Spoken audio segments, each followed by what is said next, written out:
Hi, I'm JJ Conway, and I help hardworking women and a few good men build financial confidence and take ownership of their financial future.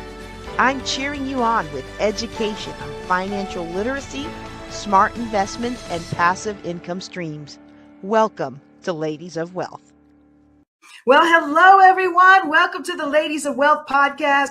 Our special guest today is joining me for a crucial discussion on why high-earning women become ensnared by narcissists. His name is H.G. Tudor, and which is a pseudonym. He is a diagnosed narcissistic psychopath. While he shares bits of his private and professional life with his adoring fans, he is most famous for his YouTube channels, Knowing the Narcissist, and the other one, Narcissism and Psychopathy, as well as his very robust blog at narcissist.com. Through these and other social media channels, he explains to people the mindset of him and his kind, how they look at the world, how they deal with people, see people. He also expounds greatly on how a narcissist perceives his or her victim, how they see their victims to be, what they look for, and why their victims are drawn to the narcissist. And most importantly, from my perspective as a financial planner to many high-earning and high-powered women, what they can do about the circumstances, get away from the narcissist, and stay away in order to achieve freedom. HG, welcome. Now, is there anything that you would like to add to that intro? Hello, JJ. Thank you very much for inviting me on today. No, that was a comprehensive and effusive introduction. You covered all bases, so there's nothing else for me to add there. Thank you. Well, let me thank you for the honor of interviewing for my audience today. So specifically, I want to dig into why high-powered women become ensnared by narcissists. Everybody becomes ensnared by narcissists, but I'm really looking for this to focus on this particular group. And I want to educate our audience on your basics, such as the prime aims and fuel matrix, and what steps they can take to protect themselves from falling into a relationship with the narcissist, or if they already are in one, how to get out and stay out. So with that baseline set, my first question for you is, why do you do what you do? Do you mean in terms of why do I do in educating people about narcissism, or why do I do what I do in terms of ensnaring people? Well, you know what? That's actually all of the above, but let's start. I meant, and I needed to be more clear, I meant, why do you educate people about narcissism? Okay. Something which will be a recurring theme in what we talk about, JJ, is the concept of the prime aims. And it's fundamental for people, if they want to understand about narcissists and narcissism, that they understand what the prime aims are. And then that will enable me to explain why I do what I do. The prime aims are four things: control, fuel, character traits, and residual benefits. So control means that the narcissist is able to control a person or nullify a perceived threat to control. There's lots of different ways that the narcissist will do that through manipulations.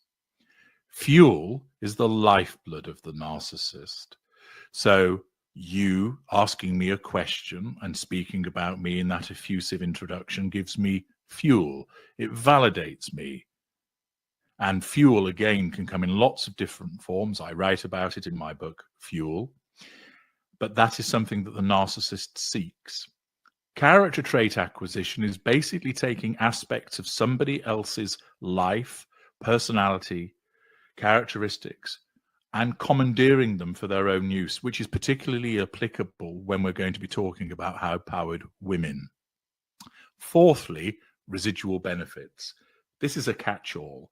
So residual benefits might mean, and one of the most common is money. It might mean access to networks. It might mean a facade that's used. It might mean access to information. It might mean a bed for the night. It might be great sex. All of those things are residual benefits. So whenever a narcissist is interacting with another human being or contemplating that interaction, the prime aims drive the behavior. Nothing else. The prime aims do it. The prime aims is the destination. So the narcissist always needs to have control, usually needs to get fuel, sometimes need character traits and residual benefits. So how does that apply to what I do in educating people? Well, first of all, by providing people with brilliant information about narcissism, that allows me to control an audience, whether they're on YouTube, reading my blog, whether it's in consultation with them. Their reactions provide me with fuel. I don't actually need that from my audience because I get plenty of fuel in my private life, but I won't turn it down. It's certainly there to be obtained as a bonus, if you will. Then thirdly, the other aspect of it is the residual benefit, which is the fact that I am creating a legacy, and this links back to the issue of control. So what happens is that at some point I'm going to die, like we all are. And what that then means is that that is clearly a huge threat to my control. So by knowing that I have this legacy at the point that I shuffle off this mortal coil, which will be at some future point, then what will happen is that that negates that threat to control. Similarly, there's a lot of misinformation about narcissism. And in those circumstances, that is a threat to my control because the information is incorrect. Which is one of the reasons I wanted to invite you here. Your Yeah. work is very clear, and it excels in that clarity that others just do not provide. So we were talking about the prime aims, how they're at the heart of everything that a narcissist does. The work that I do through the creation of the videos and the books that I write and the blog articles that I write enables me to assert control over an audience. It's also the case that there is a lot of misinformation and gaps about narcissism, which offends my need for control because it's wrong and inaccurate. And therefore, by providing the right information, I also nullify those threats to control. People's responses to my work, whether it's writing to me and saying, HG, I was going to take my own life, but you unraveled things for me, so I didn't do that. Or HG, you helped me with my child custody dispute with the narcissist. I think you're wonderful. Whatever it might be, that provides me with fuel. Now, I don't need that fuel because I'm well fueled in my personal life, but I'll still take it. It also means that I'm creating a legacy, which has a residual benefit because, yes, I make money from what I do, but also this links back to the concept of control, because at some point, like we all are, I'm going to die. And that's a long way off. But at the point that I'm approaching death, that is naturally a huge threat to my control.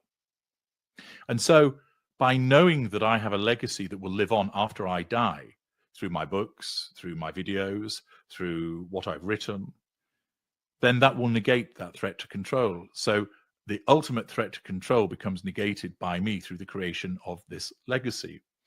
I also find this stimulating. As a psychopath, I need stimulation. So the interaction with people, explaining the way that I see the world, the way that my kind see the world, people's reactions to it, the discussions about it, provides me also with stimulation. So me doing this caters to the fundamental things that I require as a narcissistic psychopath. It basically gives me part of what I need. I have to find myself remembering that, because as I go and work through your extensive blog, congratulations, by the way, on 10 years of your blog. Thank you. But as I work through your blog and some of the videos and the writings, I have to keep reminding myself he's only doing this because it suits him. He's not Correct. doing this for some altruistic good, save the world, save the children, which, as someone who can be quite emotional about things, that's something where I might embark on such an extensive work to just do good. And so it's very, A lot of high-powered women will find themselves using those kinds of methods to be grounded. And it's very important to understand that just because someone is doing good in the world, and you definitely are doing good in the world, it doesn't mean they aren't doing that good to satisfy the prime aims. Correct. There are many narcissists that do what would be considered as good works, whether it's saving lives through surgery, creating great art that people enjoy, writing pop songs that people find entertaining, scoring goals on a football pitch, or going out and operating a soup kitchen, creating businesses that create jobs and so forth. So many narcissists actually do things that people would say that is a good thing. What you have to understand is the driver behind it is purely self-interest. Now, some people will say, well, I don't care. If it helps me and it's good, I don't care what that person's motivation is. Fine. Other people may say, well, at least I know. And that's one of the advantages that people have with my work is I tell you what I am from the very beginning. There are many individuals that hold themselves out as being good individuals, and they are not. But they're often unaware narcissists. Because of my awareness, I tell you, I am a narcissistic psychopath. I am in this for myself. Yes, I manipulate. However, you do not have to like me. That doesn't matter. What will happen is, though, you will learn from me, and you will learn so much that it will help you. And if you don't like me at the end of it, then you're allowed to form that view. But most people do, because I'm engaging, charismatic. And the fact is they show their gratitude because my work saves lives and livelihoods. And I think at the end of the day, as many of a podcast or video host might find that, there's a lot of people out there who are doing a lot through podcast, video content, influencing, but at the end of the day, they don't necessarily have the friendships or the depth of the connections that others who are empaths might really value. And some of them will look at it, well, I get lots of appreciation all day through my bank account and the fact that my views and things like that. Now you do mention that you're well fueled in your private life. So this is just a little bit of fuel for you, but it's still quality, but it's not anything compared to your private life. And you mentioned throughout your channel and blog that the narcissist views their targets as appliances, kind of fitted into a fuel pipeline. And then many are taken off the shelf when the narcissist desires something from them, and then put back on the shelf once the narcissist achieves his or her goal. Would you explain a little bit more about appliances and the fuel pipeline? Yes. People are appliances to the narcissist, and I use that term to drive home the fact that you are not seen as a human being. You are there to serve the purposes of the narcissist. You are there to be controlled. You are there to provide fuel, character traits, and residual benefits. We only like you because of what you do for us. We only give the appearance of loving you because of what you do for us. We're nasty to you because you're failing to do what we need. So the whole point is that you are doing these things for the purposes of providing us with the relevant prime aims. You are, and I've used this analogy many times before, you're like a toaster. You're there to toast the bread to the degree that we require so we can eat it. No more, no less. You are a television set that when we switch you on, we want to watch a program. You are the washing machine that washes our clothes. And that's because we objectify you. That's why we're able to walk away from you so readily. You don't form an emotional attachment to your toaster. So by regarding you or anybody else as an appliance, that allows the narcissist to treat you in a particular way, whereby we just, as you've mentioned, take you off the shelf where you're a shelf appliance, interact with you, and then pop you back on the shelf, and then we don't think about you for a period of time. Many people make the mistake of thinking that the narcissist sits at home dwelling about people. We don't, because that doesn't really serve any purpose for us. And so it's important for people to understand that the narcissist interacts with you based upon what you will provide to the narcissist. And you're either a good appliance or a bad appliance. If you're a bad appliance and a malfunctioning one, you may find yourself left on the shelf or even disengaged from, and then become replaced. In the same way, your television set goes on the blink, you pop to your local electrical goods outlet and you purchase a new one. You don't tolerate the television that's no longer working, and we are the same. Non-narcissists are emotionally invested with the relationships that they have because they have emotional empathy. We do not have any emotional empathy, which means we have no conscience, we have no guilt, we have no remorse. We will use you, and you are just there to be used for our purposes. That's why we treat you the way that we do, because we simply regard you as an appliance. Oh, that's going to be a hard word for several in the audience today, but it's so true, and definitely brought clarity to some of the relationships that I have in my sphere with narcissists and narcissistic organizations, which hopefully we'll have enough time to get to that today. I'm not sure, because I've got so many questions for you. But the thing that I'm hearing is this is the way that the narcissists operate. But what I'm not hearing, and I already know the answer from your work, but can you explain for everyone else, do most narcissists know who they are? And maybe touch a little bit on the difference between narcissist versus normal and empath. Or let's just start with the first part. Do most narcissists realize what they're doing? They will recognize for the most part what they're doing, but they don't truly know why they are doing it. Most narcissists are unaware. Many people make the mistake of thinking the narcissist knows precisely what they're doing. Most narcissists don't actually. You see, the narcissist has to get to the prime aims. That's the destination. Most narcissists don't know that they're seeking control and fuel and the other things that I've mentioned. So what happens is, the narcissism can't say to the narcissist in the head, hey, narcissist, you need to control this person and get fuel out of them, because that wouldn't make any sense to them. So what the narcissism needs to do is either use the truth of what everybody else sees, or create a fabrication to motivate the narcissist to go after the prime aims. So I'll give you a quick example. A narcissist and his girlfriend walk into a bar. I know it sounds like a joke, but it's not. They go into a bar, and she says to him, I will go and get the beers.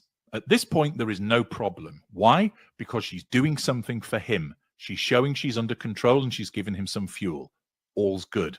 We now move into the next moment, because it's important to understand that the narcissist operates in the moment, in the moment, in the moment, in the moment.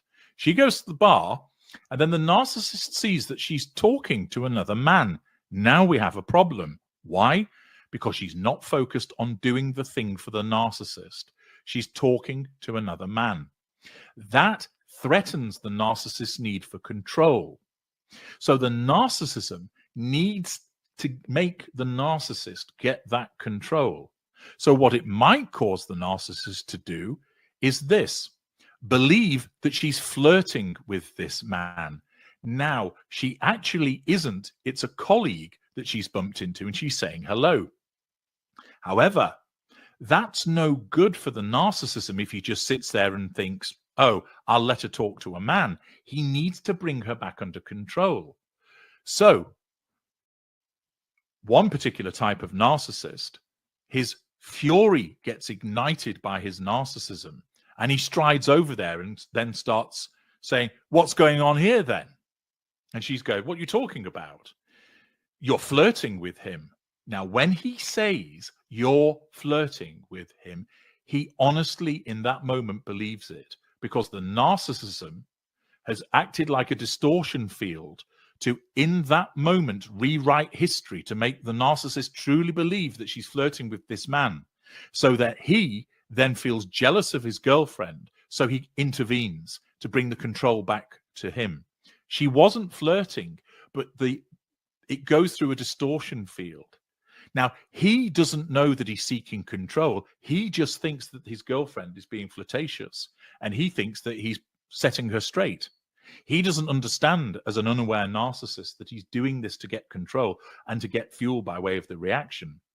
So most unaware, so he knows that he's accusing her of flirting, but he doesn't know that that is a revision of history. He knows that he's calling her behavior out, but he doesn't understand the real reason why he's doing it. And that's something that many people struggle to get their heads around in terms of why the narcissist is behaving. They think, oh, he knows what he's doing. He knows that he's making this up. No. For the majority, the vast majority of narcissists, their lies are their truth. And what can happen is a narcissist could say to you, this ball is black. No, it's white. Actually, it's orange, and I never said that it was black or white. And they could say that within a space of a few seconds because the narcissism is repeatedly revising the history. Oh my goodness, that is for me one of the most strongest revelations is about how in the moment the narcissist is, and how that in the moment, I really believe this, it's really true. And then the next moment, it's whatever it has to do, has to happen in order to control that situation or that situation. Right. And then I believe that's true. And it's just, it's like, whoa. So in essence, when the person who is being accused of the flirting is like, wait a second, you're lying. The narcissist really doesn't believe they're lying for the most part. And you said most types of narcissists. So we'll come to that in a second. But I think it's important for people to understand, because there's so much frustration with, I get into this relationship, this person seems to be a perfect fit for me, and then all of a sudden these lies start popping up, or this starts happening. And then when we're trying to work on it, they don't believe there's a problem, because in the moment they did what they had to do to secure control, fuel, or other aims in that moment. That's right. Yeah. So more evolved narcissists are better at maintaining a narrative, better at keeping the story straight, and they are much more effective. But basically, other narcissists that are unaware, as you've pointed out, all they need is that control in the moment. So if in that moment it makes sense to say, I love you, that's what they'll say. 5 minutes later, if it makes more sense to say, I hate you, that's what they'll say. And then if you go to that narcissist, why are you saying you hate me? 5 minutes ago, you said you love me. No, I didn't. And he honestly believes that when he says it, because in his head, his narcissism has erased what happened earlier. And then, and this is where it gets even more twisted, the narcissism can reinstate it. Yeah, well, I did say I love you, but actually I hate you because you're a liar. And then they're thinking, so now he's admitting that he said it, and then he could deny it again. And that leaves you in a complete spin. And the shifting sands, of course, make you easier to control if you don't know whether you're coming or you're going. And what you find is, over time, because the narcissist, the less evolved ones, don't keep a straight story, they get caught out, because at first, you've nothing to benchmark what they tell you against. But over time, you start to realize, hang on, 2 weeks ago, he said he didn't have a mum, and now he's telling me that he's got a mum. And 3 weeks ago, he said he couldn't stand watching football, and now he sat watching football. And it's because in the moment, he said, I don't like football, because that was the effective thing to do, perhaps to mirror you, to get you to like him. 3 weeks later, he wants to annoy you, so he sits watching football. And you're thinking, he's contradicting himself. In your world, yes. In his world, no. Because all that matters is the maintenance of control. Everything else is up for grabs. Everything else is a variable. So long as he gets that control, so long as he gets that fuel, it doesn't matter if he's contradicted himself 17 different times, because his narcissism denies that ever happened. And in your world, you're thinking, I can't follow what's going on here. He says this, then he says that, then he says the other. It makes no sense. But in his world, it makes perfect sense. And when you start to understand the way that a narcissist thinks and behaves, it's mind-boggling to the non-narcissist. But once you start to grasp it, it's hugely empowering for people.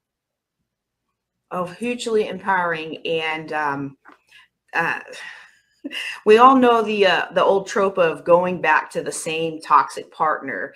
But a lot of us think that, oh, I'm going to go find somebody different this time.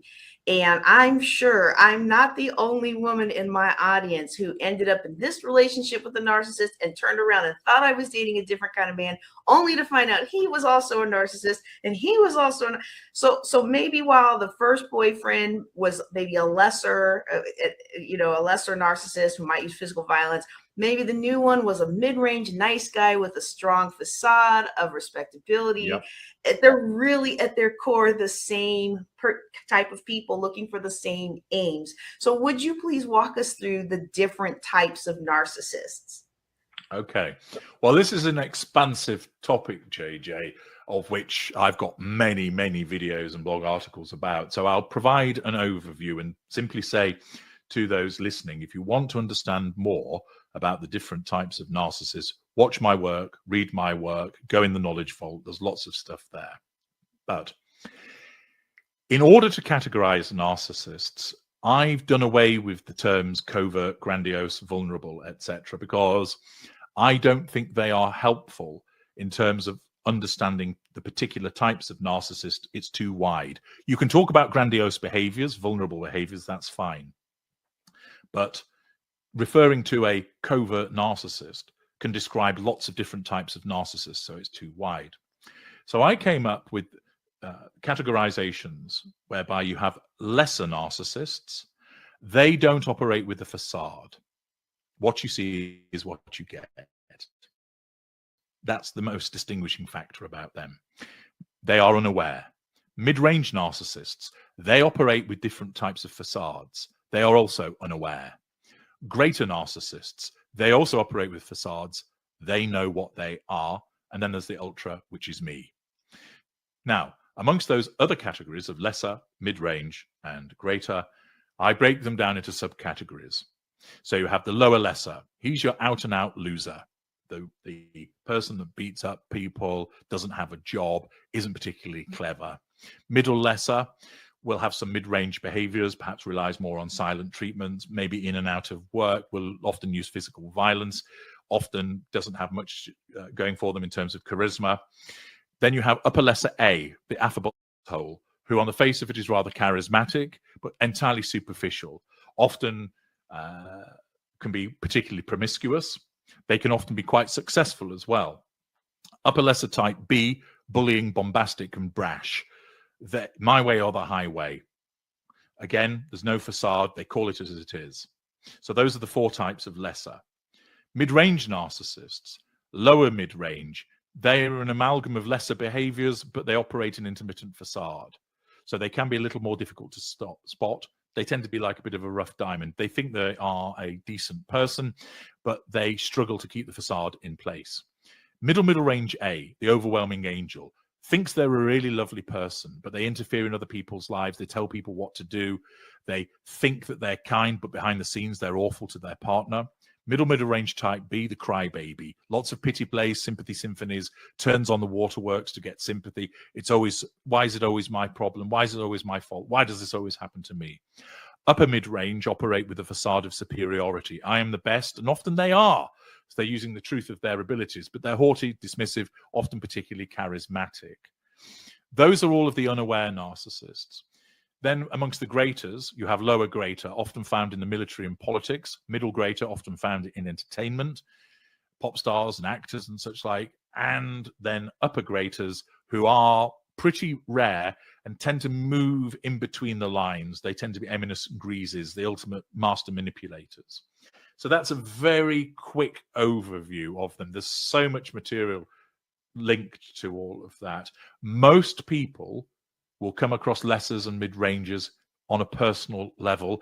They may well be governed by a greater. They may well buy the music of a greater. They may well read the books of a greater. But usually in terms of your interpersonal relationships, you end up with lesser and mid-range because there's a lot more of them. Well, this is definitely opening up some eyes. Just even your descriptions, it's just like the rest of your lexicon is so precise. I greatly appreciate it. Just the descriptions and being able to go find the videos and the work of your knowledge vault to match those descriptions and learn more about those different types of narcissist is going to help people break free. And I stumbled upon your work because someone posted about consulting with you and how they possessed several empathic traits. And I've read the list and was like, what? That's me too. And I'm not really that in tune with other people's feelings. I can pick up on them, but most of the time I'm like, I do not take blame for your feelings. That's your problem. So I never would have thought that I would be considered an empath, but I was intrigued. And so I bought your empath director and was shocked to see that my propensity for second chances, fighting for justice, seeking truth, all make me a juicy target for narcissists. And so would you share with our audience how some of these traits, which are shared across many of the high earning and high powered women that I know, have some of these traits that they might actually love about themselves could be making them a target? Okay. So let's take a high powered female empath. So what do we mean by high powered? Well, one should imagine somebody that is successful in their career or their field, possibly somebody who earns very good money. They may well be famous, prominent. They might be the CEO of a business. They might have founded a business. So that type of individual. So we understand what we mean by a high-powered individual. High up within an organization, political organization, an academic organization. Why would a narcissist be attracted to that person?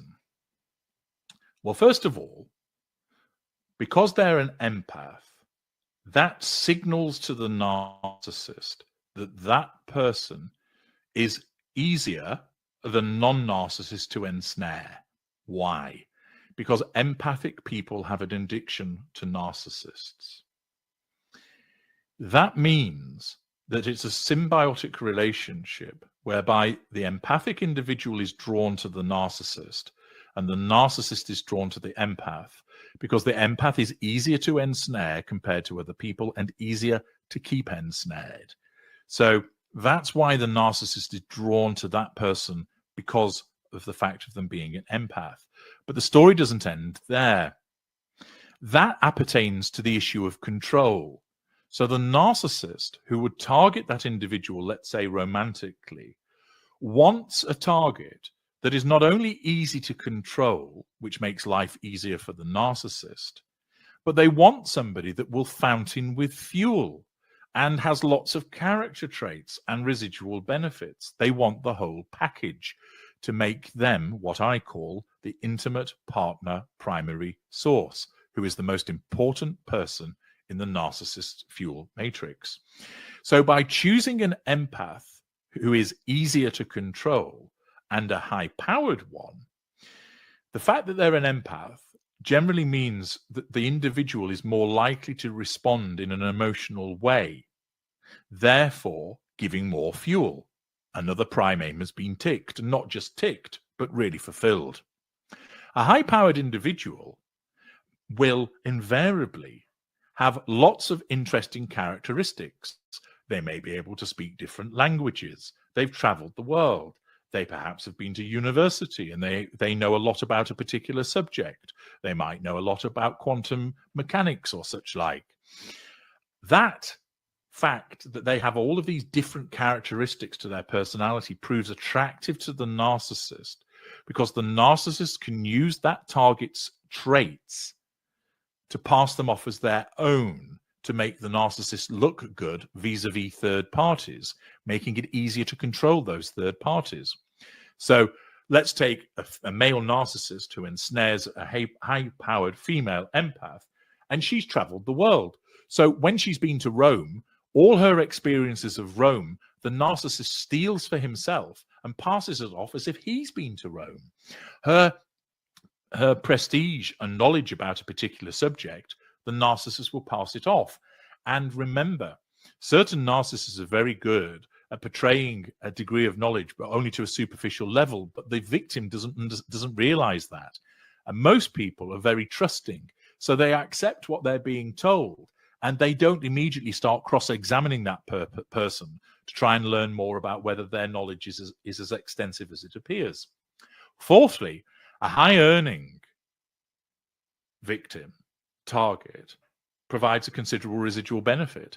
A high-powered female empath may well have great networking capabilities, have access to lots of different opportunities, may be privy to certain information that is very useful to have. All of those things are residual benefits. Similarly, that high-powered individual may well help the narcissist with a facade of success. Look at me. My girlfriend is the CEO of ABC Incorporated. It makes him look good. Hey, if I'm able to have a girlfriend who's this high-powered individual, that must tell you that I'm a brilliant individual to have her as my girlfriend in the first place. So a high-powered target. Now, let's not lose sight of the fact that narcissists target people from all different walks of life for lots of different reasons. And if time allowed, I could go into all of those, but we won't today because the focus is on high-powered individuals. So the high-powered individual proves attractive to the narcissist by virtue of being an empathic individual that's easy to control, one that fountains with fuel, has lots of character traits, and has lots of residual benefits. So that's why they're such a target. Now, the other question then becomes, well, surely some kick CEO or professor of chemistry or some individual who has grafted and built up her business from scratch and now has turned it into a multi-million-dollar turning over operation. Surely they're going to be a bit long in the tooth and a bit, they've built up a hide and they spot this chancer and narcissist coming along. Surely as a hugely intelligent woman with a brain the size of Canada, she'll be able to recognize that this narcissist comes along. No. I have advised CEOs, NASA scientists, professors at Ivy League universities, and so forth, both male and female, who've been caught by narcissists. Why do they get caught? Two main reasons. One, they don't know what to look for. And two, they experience something that's called emotional thinking. When you're addicted to the narcissist, you suffer emotional thinking, which basically causes you to fail to pick up on the red flags that exist. You either don't see them or you do, and you put them to one side. There it is, red flag, one of my books, which everybody should read so they recognize what those red flags are. Now, when an individual is being love bombed by the narcissist, it feels good. And for instance, let's say that high-powered individual is short on time. So along comes a narcissist who decides, hey, your dry cleaning needs picking up. I'll go and do it for you. Would you like a latte? I'll pick one up for you. So in order to bring that high-powered individual under control, he runs around almost like a personal servant. Now, you might think, why would a narcissist do that? Why would they be subservient? But it's because the narcissist stands to gain. And so a high-powered individual who finds somebody that makes time for them, is always available when they need to be, that proves rather attractive. Everybody likes to be complimented and flattered, which the narcissist will lay it on thick. And then, of course, because either they don't recognize narcissists or if they have some knowledge about them, their interaction with the narcissist causes their emotional thinking to soar. So they basically are governed by an emotional response rather than logic. So rather than thinking, hang on a second, I've only just met this man. He wants to spend all available time with me. He's pinging me with 100 text messages a day. He's bought me 3 gifts in 2 weeks. That's over the top. Instead, the emotional thinking says, he's really into you. He really likes you. The texts are really fun. Isn't it nice having somebody who's so interested in you? Ooh, that Tiffany bracelet, it's gorgeous. Isn't he so thoughtful and tasteful picking that? And you basically don't see what's going on until it's far too late. You see my reactions over here. I'm like almost word for word, like, ooh, Woo! Because I've Yep. definitely lived that experience. And just to hang on to this for a little bit, I want to get your words right, so I'm using a card for it. From your blog post, The Victim, you make some comments about how one has that instinctive knowledge that someone is an ideal victim. How do I know? Do you smell different? Do you have V stamped on your foreheads? No, but you may as well have. It is the capacity to assimilate so many signals that you broadcast in an instant, collate them, interpret them, and then the conclusion is reached. Ideal victim. You stand out. Your aura glows around you and tells me that you are prey. It might be your gait, the way you hold your bag, the manner of your conversation, should you be on your mobile phone, the way you picked up the bottle of water and then replaced it and chose another, or the way you looked around yourself before taking a step forward. There is a multitude of signals which combine and are broadcast to me. My cold reptilian mind assesses the information in an instant. You may appear in my field of vision and those signals come racing from you, victim. It is if I have breathed in deeply through my nose and picked up the scent of weakness, the stench of vulnerability, and the odor of susceptibility. How does an empath stop broadcasting these signals? You can't.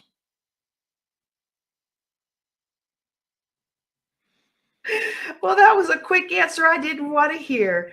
So they can't stop. It's just who they are. You can't change what you are. You can't change the signals that you give out. And also, on one level, why should you? Let's draw the analogy here. How often has it been heard that said the woman who was raped invited it because she wore a short skirt? So therefore, don't wear a short skirt. Whereas the answer that many people put forward is, shouldn't it be the men that modify their behaviors if she wishes to dress in a way that shows off her shapely legs, then she should be able to choose to do so. So similarly, you might argue, why should you have to change the way that you are just because there are predators that are lurking? Now, some people might say, well, it'd be sensible to do it just to avoid the entanglement because we all know what happens. However, the fact is, you can't switch off being empathic. You can't change the way that you are. It's ingrained in you, the way that you behave. What you have to be able to do is recognize us when we come. And that's why my books, Red Flag and Black Flag, are so important, so that you acquire the knowledge of what narcissists look like, so that when they start to come near, you go, I think this person's a narcissist. Now, sometimes you'll get it wrong, but that doesn't matter. Better safe than sorry. So if you throw somebody back in the sea who wasn't a narcissist, doesn't matter. They're not going to be hurt for long, and you can move on and you'll find somebody else. Better that you do that than run the risk of thinking, are they or aren't they? Always err on the side of caution. And my work sets out the things that you can look for that will tell you. So, for instance, you go on a date and the man that you're with, he immediately turns up and he's very polite and he opens all the doors for you, opens the car door for you. He's always checking, are you okay? That in itself doesn't make him a narcissist, okay? That attentiveness could just be a very polite and sensitive man. But it is a red flag. But on its own, it doesn't mean he's a narcissist. So if there's nothing else, you're just dealing with a particularly attentive person. But if we get lots of different red flags in the interactions, then you're more than likely dealing with a narcissist. So you need to back away. So for instance, if you're on a date with somebody and they're particularly attentive and they're always complimenting you, and some of the compliments don't really land right, you think, yeah, I'm not bad looking, but I'm not stunning. And this guy's going on as if I'm an absolute model. Okay. And then he's slagging off his ex. Why are we talking so much about his ex? And he talks about his difficult relationship with his parents. I didn't really ask him about that. And he's already talking about the next time that we meet, but I've only been talking to him for half an hour. The red flags are starting to mount up with that individual, and you may well be dealing with a narcissist. And that's just some examples of things that would be signaling that you potentially could be dealing with a narcissist. The problem is, first of all, most people aren't educated about narcissists. You're not taught it in school. Your mum and dad don't tell you about it, so you don't know about it. Secondly, much of the behavior of the narcissist has become normalized in society. Why? Because we invariably control things by virtue of getting into certain positions of power and influence that normalize our behavior. A big example of that is the concept of love. So, pop songs, rock songs, novels, films, television, Hallmark cards, all have an idealized romantic version of love. I would crawl across hot coals to be with you. I would ride a camel. I would fly in a hot air balloon. I would commandeer a 747 just so long as I could get back to you and taste the sweetness of your kiss. That's not normal. But people think, oh, isn't that romantic? Isn't that wonderful that he would do all of that for me? That's a narcissist speaking. So when the narcissist talks about, I can't stand to be without you, my life is at an end, it feels like an icy dagger has been driven into my heart, I haven't slept in days because of the fact that you're away from me. All of that is a narcissist talking, and it makes people think that standing in the rain reciting poetry is the right way to go about it. Now, there's nothing wrong with little flashes and glimpses of romantic love, but all of the overboard stuff is driven by narcissists, because that's what narcissists think love is like.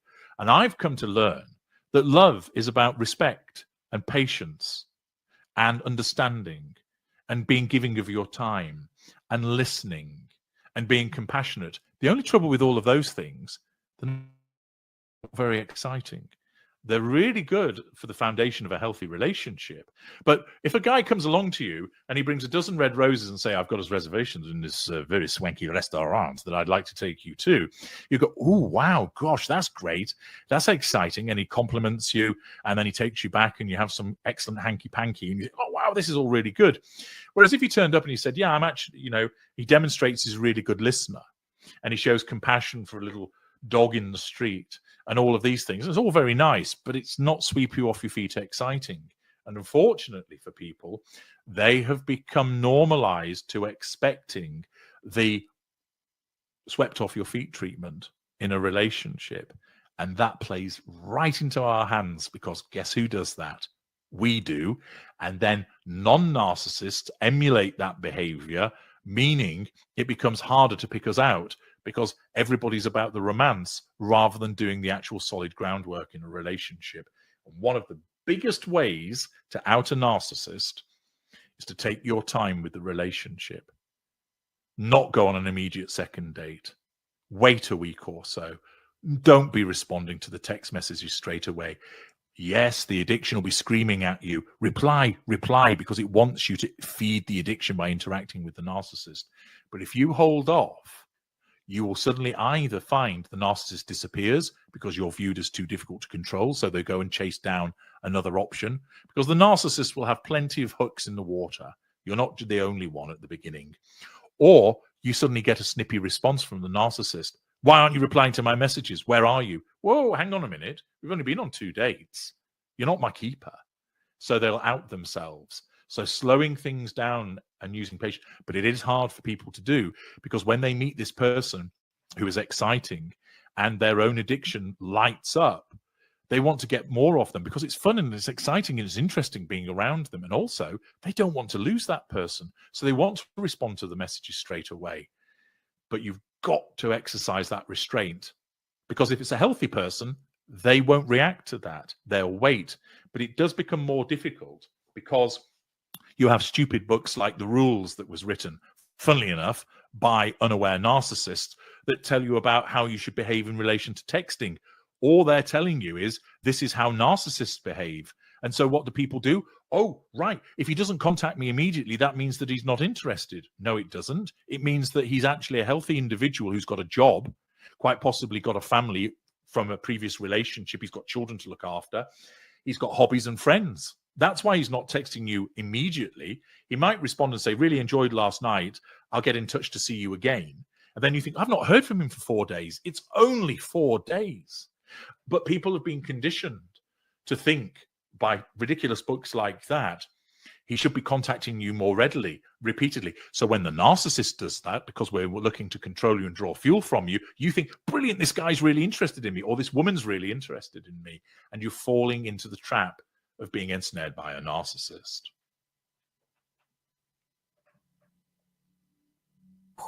Yep, I think your interview today, the points that you brought out, are really going to help a lot of people identify the narcissists in their lives. And then the work that you have, which I have like 5 more questions, including one about your favorite author, but we are at the end of our time and I want to be respectful of your time. So if it suits you to answer them after our time is up, that's fine. If it doesn't, wait, I didn't say that right. If it suits you to answer them after our time is up, that would delight me. But if not, I completely understand. But before we go, there's so many resources you have, including one of the big concerns that I've seen from women, like, what about my children? And so you have resources on how narcissists are formed. You have resources on how to protect your child. I think one's called the child defender, and how to co-parent and those kinds of things. Would you let the audience know how to get a hold of you and how to access your very exquisite work? Certainly. There is massive amounts of free material. I've got thousands of videos on my YouTube channel, which is Knowing the Narcissist H.G. Tudor the Ultra, and a smaller channel called Narcissism and Psychopathy with H.G. Tudor, which JJ kindly referenced earlier on. I have a blog which has got hundreds of articles for you to read. That's Narcsite, spelled NARCSITE.com. Those articles link onto Facebook, Knowing the Narcissist page there. I'm on X under Knowing the Narcissist H.G. Tudor. There are all of those platforms. There are thousands of videos and hundreds of blog articles that you can watch and read for free. Also, seeing the links that exist on the videos and also on narcsite.com. You can use the narc detector to find out if somebody is a narcissist. You can use the empath detector to find out if you're an empath or not. You can book an audio consultation with me and join thousands of people who've spoken to me, and I help unravel what you're doing. And I have something called the Knowledge Vault, where there are over 200 Before products you get into the and Knowledge services Vault, in there. you blanked out on that last. Could you just say that last point again? Okay. Before you go into the Knowledge Vault, you had okay. Yep. So on narcsite.com, you can organize a narc detector to determine is somebody a narcissist or not, and the reasons why they are or are not a narcissist. You can do the empath detector to determine if you're an empath or not. You can also book an audio consultation with me and join the thousands of people that have spoken to me, so I can unravel the narcissist behavior to help you understand. I can help you with your no contact regime, and I can help you understand how you deal with the narcissist, get away from the narcissist, stay away from the narcissist, understand more about yourself and why you're vulnerable, how we can help you stay away from the narcissist moving forward, move on from them. And there are thousands of people, and you can see the testimonials with regard to those that have been helped. I also have the Knowledge Vault, which again you access through narcsite.com. That has over 200 products and services which tell you about how to stop the hoovers, how to co-parent with a narcissist, how to handle a parental narcissist, how to handle a narcissist at work, how to achieve zero impact, child defender, which JJ referenced. So there's lots of material in there. Have a look through, and it's all reasonably priced. Sometimes I run sales on the material as well. So you can either access the free material, book to speak to me, access the paid material. But what I will guarantee you this, if you do as I tell you and you utilize my work and follow what I tell you, you will succeed. Every single person that has followed what I've told them has achieved freedom, and you will too. Thank you so much, HG. On behalf of our audience of many types of hardworking women and a few good men, we appreciate you being on our Ladies of Wealth podcast and talking about this very important issue that affects the financial stability of many of our people who care about the world, but find themselves ensnared because they don't know the red flags. And today you have definitely helped a lot of people through this platform, and I truly appreciate you and your work and the quality of the detail with which you work. Thank you so much for being here today. Thank you very much for inviting me on. Pleasure to have spoken to you, JJ. And for everybody who's listening on Ladies of Wealth, if you would like to learn more about these concepts and my own personal recovery through this journey, I invite you to come to go to jjclink.com/break free. This is something that I haven't talked about publicly before, and I'm not going to talk about it publicly just yet, but we are going to talk about it in the private class that you can register for at jjclink.com/break free. And if you have broken free from narcissistic relationships, you can also pay it forward. There's an option there for you to pay it forward for somebody else to take the class. You know, we just released the book. Released the book, Recovering from Narcissistic Abuse, Volume 3, international bestseller. Really appreciated being part of that anthology and the growth and healing of the women in that. Those authors will help you grow as well. All right, HG, one more time, thank you so much for being with us today. Y'all need to get on out to HG's website at narcsite.com. You need to go to his YouTube channel. Now, look, I'm going to be honest with y'all. I'm so full of the whole Meghan Markle, whatever, because she ruined one of my favorite shows. But if you want to get some good foundation, click the link, go out there on the YouTube. You make sure you scroll to the videos and go hit the oldest videos, and you will find years of education on what narcissism is. I mean, every time I turn around and watch another video, I'm like, oh my goodness, how is this my 50th year around the sun? And I did not know that. So y'all go on out there and visit narcsite.com. Join me if this is speaking to you for real now. If you're speaking to you, this is something I don't do very often. Y'all know I'm an open book, but I haven't been an open book about all of this yet. You go to jjclink.com/break free. And if you're just here for the wealth building education, don't forget to like, subscribe, forward to a friend, and join us on the Ladies of Wealth blog. Y'all take care and be blessed. Don't forget to like this episode, subscribe to the channel, and ask your question at ladiesofwealth.com.